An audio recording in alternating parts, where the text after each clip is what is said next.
ಮುಗಳಖೋಡ ಸರ್ಕಾರಿ ಮಾದರಿ ಪ್ರಾಥಮಿಕ ಶಾಲೆಯಲ್ಲಿ ಬಿಸಿಯೂಟ ಸೇವಿಸಿದ ಬಳಿಕ 12 ಮಕ್ಕಳಿಗೆ ಏಕಾಏಕಿ ವಾಂತಿ ಮತ್ತು ಅತಿಸಾರದ ಲಕ್ಷಣ. 3 ಮಕ್ಕಳನ್ನು ಜಿಲ್ಲಾ ಆಸ್ಪತ್ರೆಗೆ ಸ್ಥಳಾಂತರಿಸಲಾಗಿದೆ. ಬಾಗಲಕೋಟೆ ಜಿಲ್ಲೆಯ ಮುಗಳಖೋಡದ ಸರ್ಕಾರಿ ಮಾದರಿ ಪ್ರಾಥಮಿಕ ಶಾಲೆಯಲ್ಲಿ ಬಿಸಿಯೂಟ ಸೇವಿಸಿದ ಬಳಿಕ 12 ಮಕ್ಕಳಲ್ಲಿ ವಾಂತಿ ಮತ್ತು ಅತಿಸಾರದ ಲಕ್ಷಣಗಳು ಕಾಣಿಸಿಕೊಂಡಿವೆ.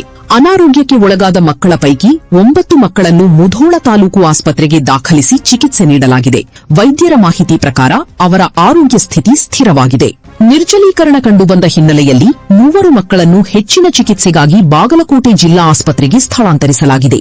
ಅಲ್ಲಿಯೂ ವೈದ್ಯರು ಚಿಕಿತ್ಸೆ ಮುಂದುವರಿಸಿದ್ದು ಮಕ್ಕಳ ಆರೋಗ್ಯದ ಮೇಲೆ ನಿರಂತರ ನಿಗಾ ವಹಿಸಲಾಗಿದೆ.